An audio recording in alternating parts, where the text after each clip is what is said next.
This is the Weekly Scramble, a place where we chat about life over a cold one or two.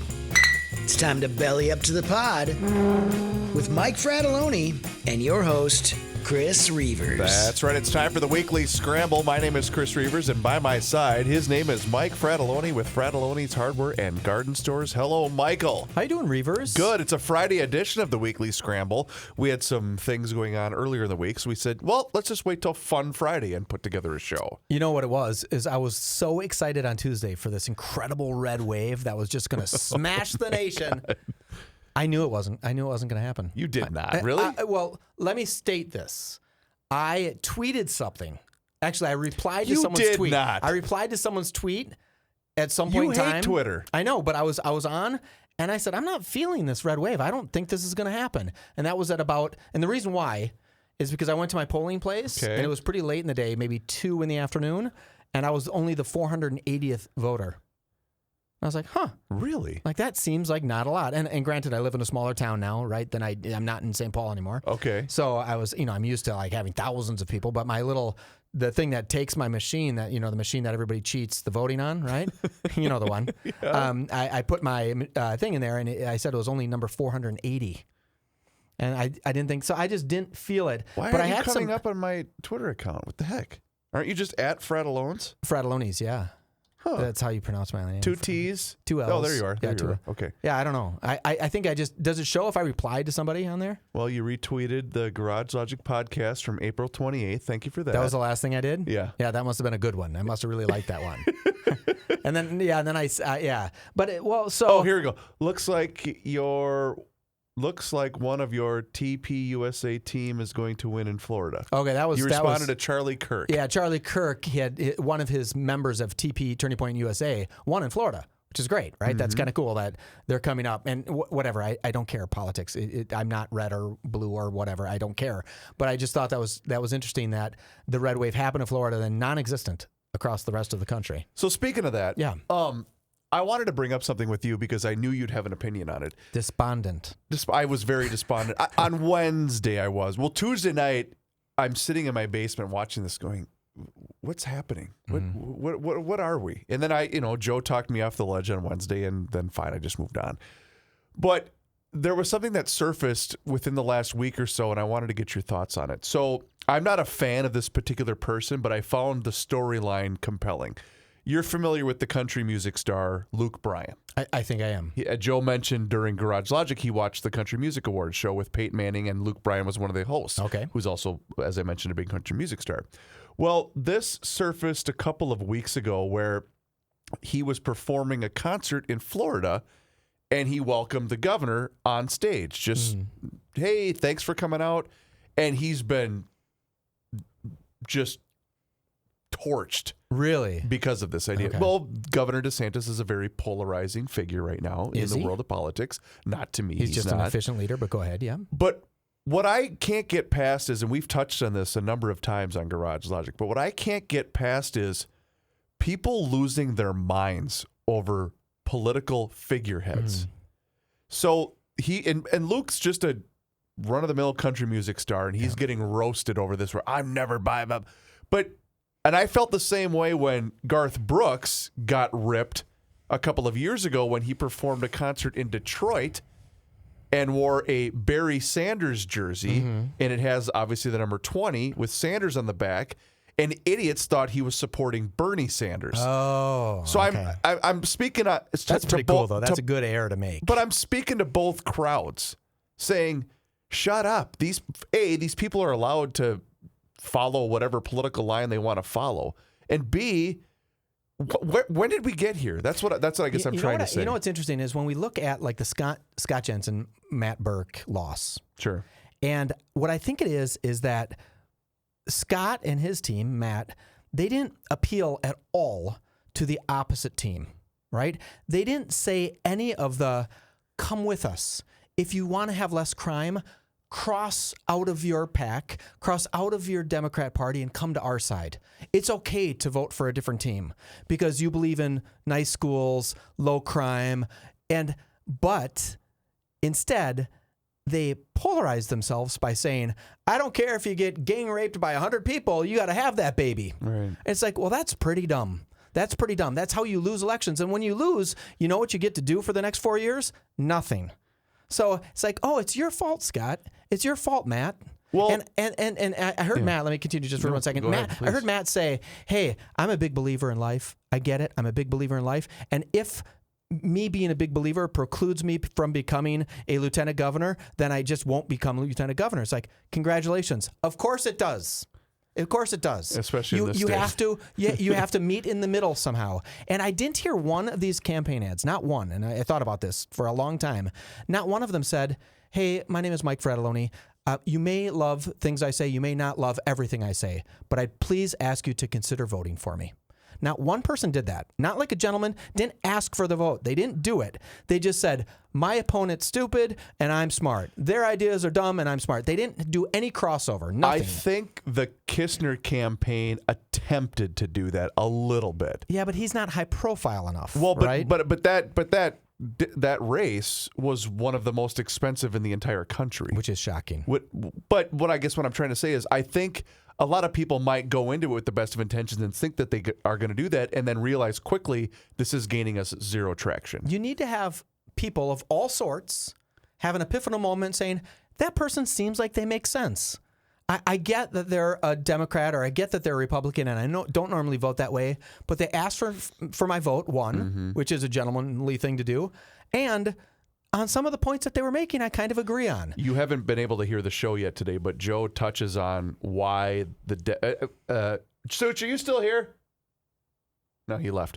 But he got an email, and it was a great email about why the Democratic the Democratic playbook worked to the degree that it did, especially as it relates in this state. And it's because of who now occupies the largest percentage of the voting demographic. Sure. And it was basically termed the swipe right generation. Because unfortunately, that's who now, it's not you and me and the people that are older than us. It's now the 20-year-olds that are in the Instagram world. That's the mass majority of the voting public right now. Is it possible And that it's terrifying, is I guess what I'm trying to say. both parties have hatreds toward the other party? Not in any individual, right? I don't have any, and I don't hate anybody, to tell you the truth. I don't even care. You've known that about my politics. I don't care. But maybe, just maybe, liberals hate the thought of a Republican so much more. They find it so much more repugnant that they'll accept somebody like Fetterman, who has, God bless him, the poor guy had a stroke. He can barely talk. That is alarming that they would just vote him in, right? And I think it's very, very sad that happened, because that means it's truly polarized. They're saying, I don't care. I would never vote for a Republican. I don't even care who we have running. Right? Because I just can't thought. But I think if Dr. Oz, if nice little Mehmet, first of all, wasn't a carpetbagger just moving into Philadelphia, right? If he would have been and lived in Pennsylvania for a long time, but if he could have said, hey, I need everyone to vote for me. I need everyone. I need everyone who values their children's education. I need everyone who values whatever his platform is, and have people say, oh, that seems okay, but I didn't hear any. All I heard is these attack ads that just rip on people, and they never ask for the vote. Right. I think sales is pretty easy, right? If someone comes in looking for a lawnmower at Fratelloni's, and I say, "Hey, do you like that Toro?" and "Hey, it has these features," and "Hey, it has these benefits," at some point in time, I have to say, "Hey, do you want to buy it?" And if you don't ask for it, sometimes the buy never happens. And I think the same thing is in for voting. If you don't ask for the vote, sometimes the vote would never happen. Well, one of my favorite news outlets is the Babylon Bee. And they had a doozy where they said President Biden did call to congratulate Fetterman. Unfortunately, the call lasted 3 hours, as neither one could form a coherent sentence. Oh, you know what? It would be very nice. Thank you. You know what I think would be interesting? What? Is if everyone stays on the Fetterman bandwagon and they primary Biden for presidency, so we could have a debate versus Fetterman and Biden. Wouldn't that be the coolest debate in the world? Just think of that. Just think of that. And again, I'm not making fun of that poor guy that had the stroke, Joe Biden. That was a joke there. Did you see what I did? I said he had a stroke. He didn't have a stroke. No. But that poor Fetterman, I actually feel quite badly for him. And hopefully he makes a full recovery so he can represent his state to the fullest of his ability. Speaking of buying something at Fratelloni's. Yeah. How about our friends at Slush Buster? We got a great email from Dave. Oh, yeah. Our new friend at Slush Buster. He's the inventor, by the way. That's Dave Pounds. And the Slush Buster was invented right here in Minnesota. You see, Dave got tired of all the corrosive slush that was rusting cars and damaging the garage floor. So he said, I'm going to invent my own device. And so what he did, he assembled this Slush Buster where you get in there. It looks basically like a miniature version of a hockey stick.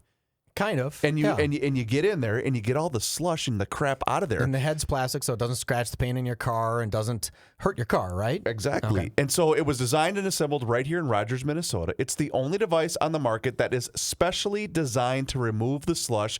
It's going to reduce the slush that damages the vehicle and the garage floor, and also the ice formation that can cause slips and falls that can injure you and your family. The GLers and the listeners of this show, the Weekly Scramble, know that you got to take care of your vehicles and your garage, and the Slush Buster is going to help with both. Dave Pounds and his wife run Slush Buster, and so you can show them some support. Order yours today at slushbuster.us. That's slushbuster.us, or just go into any one of the Fratelloni's Hardware and Garden Stores locations, and you can get your own Slush Buster. Yeah, and I think Robbinsdale Ace Hardware too, right? Yes, we exactly. got to throw that guy in there too. Yes, He's a nice guy. do. They run a nice store. So Dave, the inventor of this, sends me a picture because he's delivering these out to our stores, Nice, right? nice. And that being said, if you're hearing this Friday, we might not have these today. Right? Because they're in logistics process. They're going to the store. So any day, like in the next couple of days. So wait till Monday to go look for one. But it was kind of funny. He sends me this picture of his car packed to the rim. Nice. I'm like, Dave, how many are you sending us, right? And I think we're really going to do well with this product. I'm going to tell you, at first I questioned this because I said, I kind of like just kicking the snow out of the back, like the snow boogers or what are they called? Tire boogers or whatever. The chunks. I kind of like that. But this is kind of where the tire goes up into your wheel wells. Yes. This tool gets in there and I thought, ow, brilliant. Mm-hmm. Yeah, I have after I looked at it a little bit more, I think that really makes sense. The sad part is he's doing videos online where he's doing it, but he doesn't have any snow there because he was doing the videos in the middle of summer. So we're going to create some new videos for him. And I have mine. I even hung up the hook, the little eye hook at the end of my garage right next to where my wife parks her vehicle. That way, I just reach right in. Just boom. reach in and grab it. Mm-hmm. I didn't know it came with a hook that. You had a hook. I did that. So anyways, Slush Buster at Fratelloni's on Amazon at slushbuster.us and Robbinsdale Ace. That's not Fratelloni's, but surely they have them there. Just go on in and ask for Slush Buster by name. Fantastic. So we have to get to an update on our favorite celebrity couple, which you just informed me of. I was not aware of said information, but Tom and Gisele are going through a divorce, a public divorce, which I do feel bad for them because having to go through that is tough enough, but then having to go through it in the public spotlight, I think, makes matters much more intense. I think so. Yes. So, you know what maybe this is Tom's led such a great life. Multiple Super Bowl winners, handsome, all this stuff. And now maybe he's just regressing to the mean. Where what I'm saying is life's just equaling out for him. He's going to eventually end up doing a podcast. Yeah, he's just, honest to God, it's just going to balance out and he's going to say, what else can I do? I can only do what morons can do. I'm doing a podcast. Right. So I don't know if you've heard the news on this FTX. We touched on it briefly. Yes. Okay, you've touched on it briefly. For those who don't know, it's a trading platform for Bitcoins, for cryptocurrencies. Oh, I just pulled my Bitcoin app up. Yeah, it's not good. So this was a really, really hot thing, this FTX. And the guy who ran it was kind of the wonder kid. And he really made cryptocurrencies. He had his own currency, an FTX coin. He had this FTX trading platform, and it was a really, really big deal. In fact, it was such a big deal that Brady and Gisele invested a whopping $650 million to maximize their stake into the coin. So they, as brand ambassadors, because she was I think she had she was serving on the board of social and environmental advisor to the cryptocurrency company, right? And he was a spokesperson. He was a brand ambassador. They basically both were. So I don't know if they put their money into it or had a value of $650 million. I don't think anyone would pay them $650 million to be. You're not going to pay a guy almost $1 billion to be the brand ambassador, right? No. So they must have invested something. I think they did put some of their money in. So in the last 1 week, a Chinese company that is the competitor to this one called their bluff, and they sent out this guy who runs the FTX sent out a tweet that said, "Hey, the owner of this other company, I don't even know if he's supposed to be in Washington, D.C. because I think there's federal probes." He said something like that, and that owner of this other company got pissed, and he said, "Oh, guess what? I'm going to go ahead and dump $2 billion worth of the FTX coin," and that made the market crash. So this Chinese guy, willingly took a hit for $2 billion to blow up this other guy named Sam who owns FTX. He said, "Watch this. I'm going to destroy your entire company in one tweet." And sure enough, he did the tweet, put $2 billion worth of FTX coins on sale, right? Destroyed the market. It dropped 80% within like 8 hours. And subsequently, it went so low that basically they don't have any funds to pay the people back for the coins that they're selling. So it's bankrupt. It's now bankrupt. So it took $32 billion out of the market in like 3 days.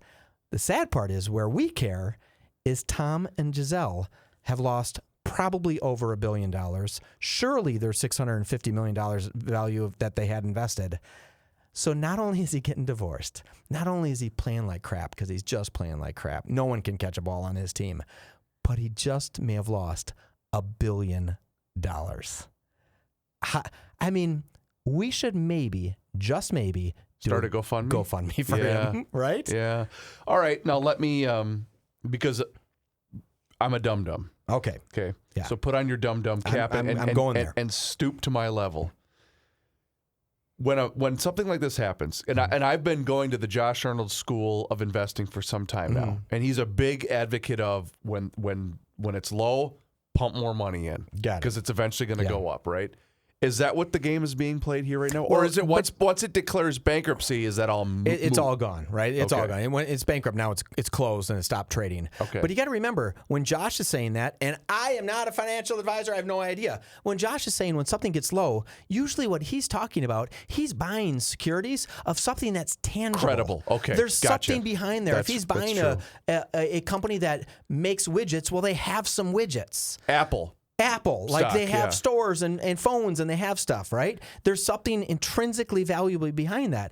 And a cryptocurrency has the concept is intrinsically valuable, but not that particular coin. There. There's nothing there. Right. Okay. So if they can't say, unless they went ahead and bought a bunch of apartment buildings with the profits they were making and it kept them in the currency, which I highly doubt they did, which of course they didn't. In fact, they said they had anywhere from $10 to $50 billion worth of value, but they also had anywhere from $10 to $50 billion worth of liabilities. When they filed for bankruptcy. They think people are going to get about 30 cents on the coin, right? So for every coin that was, just trading for $29 a handful of days ago, they're going to get about 30 cents, 10 to 30 cents. So, I mean, that's some other coins have filed bankruptcy and people have been suing them. So some of them are 4 years old that filed bankruptcy and still no one's gotten any money. Wow. So it's basically just the attorneys just grinding away their fees and they're just going to take everything. So this thing's just gone. It's a very complicated but very, very interesting story because the guy who started this thing, his name is Sam Bankman-Fried. He was the golden boy. He was on the front of every magazine. He at one point in time said, we'll probably just end up buying Goldman Sachs. I mean, he was super arrogant. So it couldn't happen to a nicer guy? I should say not super arrogant, super confident, right? He wore like shorts. He lived in the Bahamas. He has some weird girlfriend who loves Harry Potter and looks like a Harry Potter kind of girl. And she was like, you have to have zero level for tolerance of loss in this business. Okay. It's like, oh, no, you don't. Wow. People don't want to lose billions of dollars. Although Sam, strangely, even though this thing's filed bankruptcy, he still has a net worth of almost $1 billion, even after the bankruptcy. I'm like, what? How does he still have? Right. So what was his original net worth? Was he worth 30 billion, 20 billion? You don't know. And now they're thinking he's down to about 965 million. So that is an incredible story. I think you should have you asked Josh about the story? Well, Josh and I have touched on cryptocurrency, but Josh is kind of in the same boat you are. He just basically says, I don't get it, and I don't advise anybody to invest in it. He said his piece was, and I'll never forget this, his piece was, don't put a dime into cryptocurrency that you're not willing to just say goodbye to. Yeah, it's just a pure gambling fund. And he has said that for years. Yeah, I have some friends. We have mutual friends that are multi-millionaire crypto millionaires. You and I do. Yep. You know who I'm talking about. Yep. And they are hot on it. They understand it, and they've educated us a little bit on it. But now with this failure of FTX and the power that FTX had in this market, they were so powerful that this going bankrupt is shaking everyone to the core. Right. Like, wait, that means all of these, if are that vulnerable? Yeah, if Apple could go out of business, that means anybody could go out of business. You know what I mean? It's something so weird and so powerful that it's shaking. That's why, the old Bitcoins of the world that were $21,000 5 days ago are now 15.9 or whatever it's trading at today. I don't even know what it's at. Something like that. 14. Is it down to 14.9? Yeah. I mean, it's just who knows what the bottom's going to be. And I think arguably, and our friends would tell us that is the gold standard. Bitcoin's the gold standard. All these other coins are just ancillary things off of the gold standard. But I say the gold standard, but it's not backed in anything. It's truly not the gold standard. And I'll never forget because you remember the exact date and time when it was at its absolute height, don't you? When it was at 69,000. What date was that at? January 6th. Really? 2000 and yes. Oh, so it was the 2021. January 6 people that did it. No, but I bet you it was. Well, they should go to jail forever. No. That's not what I'm saying. I'm just I do remember though, looking at it, and then when the insurrection happened, it did start to fall. And there was a story. In fact, we might have even touched on it on GL. But anyway, it was that day that it was at its absolute height. Yes. Interesting. And then it's just slowly walked down to 14,000. And that's still, I mean, I remember my buddy that I own that internet company with was talking to me about this. And my buddy, Tyson, God bless him, the kid's the best. He's literally one of the best guys I've ever met in my entire life, right? And he would talk to me about something, and he would talk to me for 2 hours about something. I'd say, okay, Tyson, stop. And he had talked to me about Bitcoin and said, Mike, you don't get it. Here's what you can do with it. And this was when Bitcoin was fractions of a penny. Wow. And I didn't get it. And I said, I think you're a fool for even talking about it. Little did I know that at some point in time it would be worth 70,000 or 14,000, right? And that's it. Although I guarantee you, if I would have bought $1,000 worth of Bitcoin at fractions of a cent when it hit a nickel and I was up $4,000, boom, I would have been oh my God, I made $4,000. In fact, the very first time I ever invested in Bitcoin, because of our buddies told us to do it, went up, jumped up to like $12,000. I sold it out, bought 2 jet skis, and I was like, I called those jet skis Bit and Coin. It was the world's best. That's awesome. Kept them for 1 year and sold them. It was dumb. It was a really dumb thing to do. Yesterday we had Liz Collin on the show on Garage Logic, and she had some stunning revelations, in my opinion, about just the way the landscape of the media is working, especially locally. And a lot of this stuff we kind of had known a little bit, but it's truly eye-opening when it's someone that was on the inside. And this is WCCO Liz Collin, news anchor for many, many years. She was there, 15, 16 years? I believe it was 15, I think it was 15 Married years. to the former labor... police chief. Police union head, Bob Police Kroll. union head, Bob Kroll, yeah. So this email came in from loyal listener Kelsey, and I thought I would bring this up to you on our show. Basically talking about the way that media works these days. A Harley biker is riding by the zoo in Washington, D.C. when he sees a little girl leaning into the lion's cage. Suddenly, the lion grabs her by the collar of her jacket and tries to pull her inside to slaughter her under the eyes of her screaming parents. While the biker jumps off as Harley runs to the cage and hits the lion square on the nose with a powerful punch. Whimpering from the pain, the lion jumps back, letting go of the girl, and the biker brings her to her terrified parents, who thank him endlessly. A reporter was standing by and watched the entire event.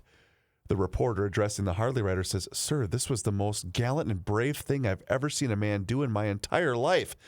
The Harley rider replies, "Why, it's nothing, really. The lion was behind bars. I just saw this little kid in danger and acted as I felt right." Well, the reporter says, "Well, I'll make sure that this will not go unnoticed." I'm a journalist, and tomorrow's paper will have this story on the front page. So let me ask, what do you do for a living, and what's your political affiliation that you have? And the biker replies, well, ma'am, I'm a U.S. Marine and a Republican. Well, the journalist leaves. The following morning, the biker buys the paper to see if it is indeed in the newspaper and the news of his action, and it reads on the front page, U.S. Marine assaults African immigrant and steals his lunch. Oh, God. And that, my friends, is the way the media's approach to the news is these days. It gave me a good chuckle. That was really good. Yeah. That was good. I see what you did there. Yeah. Well, I didn't do it. That was given good. to me by So Terry did on a you? platter. So Liz Collins, since you are on a serious show, the Garage Logic podcast, Sometimes. and we are, although it's been serious thus far because I've been super excited about FTF currency. FXT currency, excuse me. I thought it is FTX. FTX. You're right. You're right. I got mistaken there. Okay. She is 40. Mm-hmm. Beautiful. Yes. Beautiful. Very good reporter. Bob is what? Bob Kroll. I have no idea. He's got to be in his 50s. No idea. He's retired. Sure. He's not. Is he a great looking guy? I heard she's super beautiful. Yeah, she's very pretty. And 40, she's young. Mm-hmm. Although strangely, that being said, I'm 51. My wife's way younger than me. Yeah. And way prettier than I am. Why are you throwing stones in your glass house? We're going to recant. Boy, if we could go back and just turn back 1 minute. Can we just do 1 minute? I think we might have to. I think we might just have to take that. Bob, good. Congratulations, sir. Bob, that was if I'm recalling this, that John Thompson was outside of his house, she his brought and that her up house yesterday. Yeah, he was out there threatening to burn down all the houses in Hugo. And then or I'm so glad Joe thought of it, because normally I'm usually pretty good about remembering. Mm-hmm. He said play the audio from the roll call. Yes. When the sirens are going off in the background. I'm so glad he remembered to bring that up, because I would have completely forgot about it altogether. You guys need to cut that off. A couple names at the beginning. We don't need to start with. No, but it's Madsen. the context. It's the context to set it all up. But as you've done it your 20th time, we can lose the first 10 seconds because we know. Okay. Right. That was a production tip. You can go ahead and keep it. Do you know anything about Mattress Mac? Hold on 1 second before you move on. I had to give a radio tip to a person that we know very well. Ooh. Well, I'm not going to name him because I already ripped him to shreds. Okay. But anyway, Tom Bernard. Yes. No, it was not Tom. I wouldn't rip Tom. Tom's Meat a pro. sauce. So it was a station that I used to work for, and I'm dropping the kids off, and I'm when I'm heading back, I'm flipping around or whatever. I just want to hear some tune. The boys always like hearing music on their way to school, so we put on a music station, and all of a sudden, because I'm a radio guy, I know what's going on. Mm-hmm, I know that they're recording their voice tracked segue from this song to that song.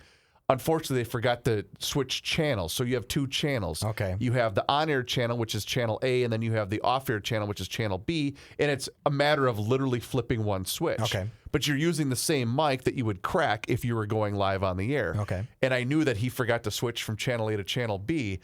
And I could hear him pre-recording. And I'm just terrified he's going to screw up and say the F word. Yeah, because you can edit all of this, right? And so I texted him. I said, "Hey, dummy, you're still in channel A." And his response is, "Oh my God, you just saved my ass." Basically. Oh, you're kidding! That's super funny. Well, you could hear over the air as a song was playing. Yes, you could hear him saying, "Hey, coming up, here's Ed Bills. Sheeran." Blah blah. Yeah, really? That's exactly what I could hear. And I said, "Hey, dummy, you're still in channel A." And it's like, "Oh my God, thank you, Reavers." Otherwise, that is too. I'm surprised that doesn't happen more often. Here's why it doesn't, and I'll peel the curtain. It's happened to every single one of us once. And either we were fired as a result of it, or we were demoted, or we were lectured so harshly that it never happened again. Do you know what I'm saying? So it was ingrained in you right from the beginning that cannot happen. And I'll be honest, part of why I like to road trip so much is I love listening to small town radio. I just do.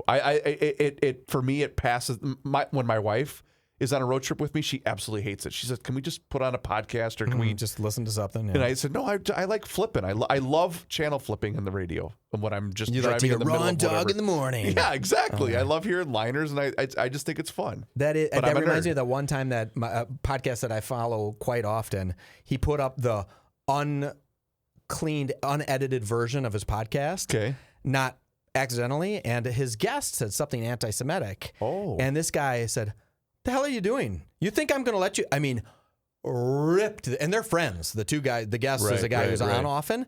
And he's like, if you think I'm going to let you go down that thing, because he happens to be a Jewish guy who runs the podcast. Okay. I was like, holy crap. I'm texting, like I'm trying to DM the show somehow, right? But it's out there in the ether already. It's out there on, and I'm like, you have to get this down because you can't have this. It made the host, the host was super aggressive about it. I bet. Right? And rightfully so, right? He had basically his buddy said something. It was like he said like Jewish lightning talking about the whiskey factory that burned down. He's like, I bet you it's Jewish. And the guy was like, what did you just say? Like, what do you think I'm going to let that go on the radio? And it was alarming. And you know what you don't want to hear all the time, although it obviously people do want to hear because the town council is booming. Yes. You might not always want to hear the backside of everything. Why don't we record our pre-shows? Because we don't want to be fired? Right. Yes, because I don't want to lose everything I've ever had. Right. Okay. Remember how we just talked about how Tom and Gisele just lost everything? Yeah. I don't think you want to join I don't want to them. be that guy. Yeah. I could lose my $650 just like he lost his $650 million.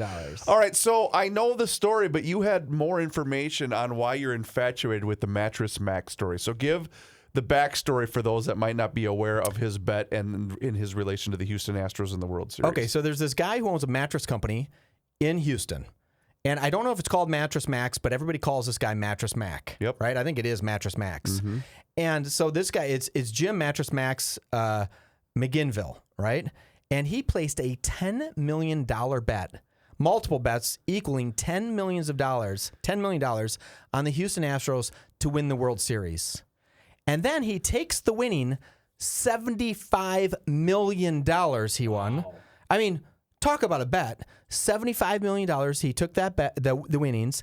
He goes back to people, and anybody who's spent over $3,000, he pays off $3,000 up there. So 25,000 people that had purchased mattresses at Mattress Max of $3,000 or more got all of their money paid back. All right, so 25 times 3,000. 3,500? 3,000. 3,500 times 25,000? 25,000 times 3,000, I think, is 75,000. It is 75,000. 87. I got 87.5. No, 3,000. Okay. Times 25. 3,500. Yeah, I didn't. Okay. 3,000 times 25,000, times 75 million. Times 25,000.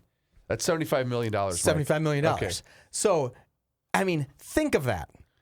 Think of that. So he actually says in the stores, like, when you buy this, by the way, I'm going to make a bet on the Houston Astros. This is all part of their marketing plan. This is not him just going and saying, I'm going to place a $10 million bet on this. He's specifically selling people things, and they know that he's going to bet on the Astros. And he does it for all Houston teams. The Rockets, he does it on a bunch. So it's really this neat thing. And he's old. Like, he's an old guy. I'm unsure how old he is, but he's not brand new. He's an older guy. Let me see if the story tells him. I have a couple of questions. Yes. So from a business standpoint, how does this make fiscal sense for him? Because he's selling these mattresses at a higher dollar amount, at more profit, so he's making more money, right? Because he did. But if he's giving all the money back. Yeah, but he's not giving all the money back. He only invested $10 million to give back 75, right? But he's made way more money because he's selling these mattresses at a higher margin. Okay. Because everyone he's selling them to, he's saying, "Hey, you got a chance to have $3,000 come back to you on this," and they're saying, "Okay, that's worth it." All and right. just so happens this year it hit. In fact, it was such a big win. They're arguing that was the largest win in Vegas history. Wow. That's a big deal. And when they were down 2-1, and he was walking out of Philly Stadium getting harassed by Phillies fans because that trended on social media. Think of that. Yeah. But so, in fact, it was such a big win that the CEO of Caesar's Palace said, "I think most of you are aware we've got a fairly high-profile liability out there with the Astros. So that will be a swing factor in whether fourth quarter is positive as a whole." So that $75 million loss is going to give Caesars a fourth quarter rubbing. They're going to lose money in the fourth quarter because one guy gambled $10 million with them. That is shocking. Wow. Shocking. Isn't that just cool? I think there's a couple of different. So Caesars had a bunch of the money, and then Penn Entertainment, Jay Snowden. I don't know who that is. I don't know who owns Penn Entertainment. I don't know what that is. That's part of Barstool Sports. That's their gambling division. Okay. Had a bunch of money in that too. So think about that. Both of those companies are going to have horrible fourth quarters because they accepted one bet that paid off 3-1. I will be honest, and I'm a pretty big sports fan, and I've got to, and I know I've shared this publicly on this show before. I really don't like the road we're going down, where gambling has just overtaken coverage of sports. I don't like it. I don't think gambling should personally be legalized. I just don't think it's. I guess that part of it, I don't care, because I have enough self-control, and I'll probably raise 2 boys to say, hey, this isn't a road. You know, if you want to put $5 down on a game just because it's fun, that's fine. But this is the kind of thing that can ruin people's lives. But that's how it starts. I've watched it personally happen to people I know. That $5 is how it starts. No, and I get it. And that's honestly why I've just stayed away from it altogether.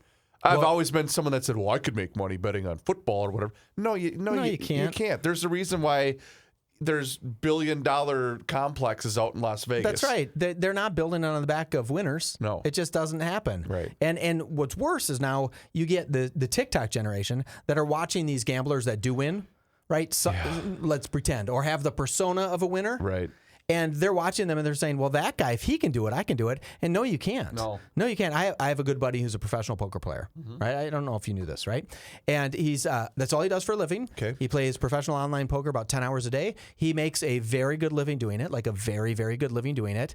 And he says to me, by the way, he has his doctorate in mathematics, right? So he's not doing this because he thinks he can go ahead and read that guy's tells, because he's playing online. There are no tells. But he also said to me, by the way, every single hand of every single person I've ever played against is open data. You can see the data, right? So you don't know this, but because no one knows this except for people who are playing online gambling professionally, is all of the data that's backed on those gambling sites is open source data. So you can go see what hand was what cards were dealt, what everybody had, because they have to prove that they're not cheating. So they have all of the data available. So if someone comes in and their moniker is a Winning Mike, he goes up, looks up Winning Mike, and finds out, here's his tendencies across every single hand he's ever played. So he says, I won't play at a table if I can't go ahead and read the last 10,000 hands of every single person I played. How time-consuming is that? Trust me. It's a grind. He doesn't go ahead and make 50 grand in one night. He makes small chunks of money over and over and over again as he just grinds away on the tendencies of these people he's playing against. Does he have a primary source of income? That's it. All he does is professional gamble. That's all he does all day long. That's all he does. Wow. He just does this. Basically, he's a data analyst, a very, very high-paid data analyst, because he's grinding data all day, and it sounds horrible. I mean, it sounds horrible because there's nothing like exciting. He's like, I could write a program to play each one of these guys and just let my hand go out, and I know I'm going to win 51.38% of the time, or whatever it is, some math calculation that says if I gamble this way, I'll leave this table with $318 after 12 hours of play. And the next day I'll do it. If I play a higher stakes table, I'll win $3,000. It's amazing. It's amazing how much. Then during the summer, he takes most of the summer off and plays golf. And he happens to be maybe the best golfer I've ever played with. The guy is unbelievable. In fact, we were playing 9 holes. This is not that long ago. We're playing 9 holes. And I looked at him, and he was 8 under after 9 holes. He had 8 birdies on 9 holes. Wow. And I said, oh my God, you are going to potentially get the course record. He goes, I can't. I got to go. I can't play the back 9. I'm like, you're going to abandon an 8 under front 9? Right? That has to be near a record at this place that we were playing. And if he would have continued on and had a 16 under round, that would have been really close to the lowest game that's ever been played at that. Wow. And he's like, I just can't. And he wouldn't have done it, right? But he could have ended 10 under, which would have been near a course record. Holy cow. I'm full of great stories today. You really are. I'm glad you came in. Yeah, thank you. You know what it is? I've been sick for a week. And now I finally have some virality back to me. I'm like standing, like I'm pounding my chest again. Although that hurt when I did Yesterday, it dawned on me because my wife and I were discussing because we always go over the game plan for the weekend because she works Monday through Thursday. So we always go through the game plan of, okay, what do we got to get done this weekend? And then on Sunday night, all right, what has to get done this week? And so she said, well, her mom wants to host Thanksgiving. I go, yeah, but oh God. It's a couple weeks. Thanksgiving is in 2 weeks. Yeah. Now, less than 2 weeks from today. Yeah. Which I thought, holy crap. What happened? What do you have to do? What do you have to do for that? What will you have to? That part is still unknown as far as what my personal role is. But see, I like preparing Thanksgiving dinner. You do? I do. I love cooking the turkey. I do enjoy doing that because Thanksgiving is one of my favorite holidays because you get to stuff your face, you get to watch football. It's not all about gifts and crap. Exactly. Like that. It's just hanging out and eating and watching some football, and I've always truly enjoyed Thanksgiving. My parents had to give me an intervention. My parents and siblings had to give me an intervention like a handful of years ago, and they said, "Mike, you're an adult man. Now you have a kitchen in your home," because I hadn't had a kitchen for years. Right? You have to start participating with some of these events. Like you have to either have the event at your house, and I said, "I don't like people in my house, so no, thank you." Right, I just don't like. And I have family member over, but I would never have 20 people over. I don't want to do that. And they said, "Well, you got to start bringing food because normally I just bring booze, or I always bring something. Don't get me wrong. I just never. No one would ever say, 'Mike, make the turkey.' No one would ever say that." So I talked to my sister today, and she said, "Hey, you get to do the green bean casserole, which that recipe is very easy." And Hold on, let me grab Lund's phone number. Yeah, well, no, I make it, but Okay.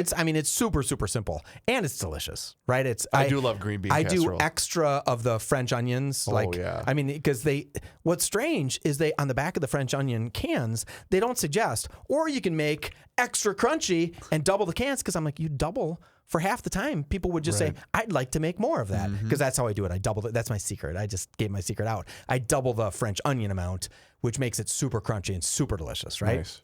So she said, "Can you do your famous green onion, your green bean casserole?" And I'm like, 100%, I'd be glad to. And then I always bring a drink of choice. Like I make a specialty cocktail. Oh, nice. Isn't that cool? That's very cool. I always think, but it took me a while till I hit nearing my 50s till I ever participated in any of those things. Well, welcome to the club. Yeah, I'm really excited. So, will you fry your turkey, or you? I don't fry the turkey. I tried that once, and it wasn't bad. I honestly, I didn't enjoy the taste. Do you do it on your smoke fire? Do you smoke it? Yeah, I did that once. Okay. I loved that. Yep. But Takes some time. I worked with it. Does take some time. But a number of years ago, I used to work at 107, and my co-host Colleen Cruz gave me an unbelievable turkey recipe, and I shared it on Garage Logic, where you coat the outside of the turkey with a light coating of mayonnaise. And it sounds weird. That's funny. Okay. But what it does is it keeps all of the moisture inside of the turkey. You don't ever eat that. You peel off all of it because it gets encrusted into the skin. So it's all you peel all this off anyway. So you don't. But what it does is it holds all the moisture inside the turkey. Why couldn't you just use Vaseline then or something? Well, no, you don't want to do that. Okay. So, but it does work. Yeah. So let me ask this: when you're starting to cook the turkey, then how do you baste it? Because doesn't the mayonnaise kind of make a non-basteable, or you don't have to worry about it? You can do broth or whatever you want before. Okay. And some people like to put salt and pepper on it. I don't do any of that. Yeah. It's just a chicken broth, whatever you want to use, and then let that kind of sit for a little bit, and then once you see it kind of drying off, then you do a light coat of the mayonnaise and throw her in the oven at 325 for 6 hours, and boom. And that's it. It's easy. Really? Super easy. I bet you even a moron like me. But my favorite part is what I always do is once the turkey is completely thawed, I take you take the bag of the guts and stuff out because some people like that goes right in the garbage can. Yeah. Although no, I take that back because my mother-in-law's dog used to like the neck, so I would save the neck for What a gentleman. for my mother-in-law's dog. But then what you do is you call the boys downstairs, and then you stick your hand inside the turkey's head, and then you do turkey puppeteering for at least 5 minutes. And then once the bride comes down and sees what you're doing, says, "Put the damn turkey down, you dumbass." Yes. And then you start the process. And then later on, you're like, "Where is my watch?" And then a couple days later, you find it inside the turkey. But you have to do the turkey puppeteering for at least a couple of minutes when you have boys that are 10 and 7. Yeah, You have to do soon they'll be like, "Dad, so dumb." that. Yeah. Or So they're dumb. going to want to do it. Yeah, Right. Or you'll say this portion is the turkey breast Where's area, my wedding and then you're ring? going to see your kid like grabbing towards it. You're like, yeah, like, "Hey, little pervert, keep your hands off the turkey breast." Michael, thank you so Reavers, much. you're the best. Please do us a favor, rate and review the show wherever you happen to be listening to the Weekly Scramble. We would greatly appreciate that. His name is Mike Fratelloni. My name is Chris Reavers. Thank you so much for tuning in. We'll talk to you next week. Until then, cheers.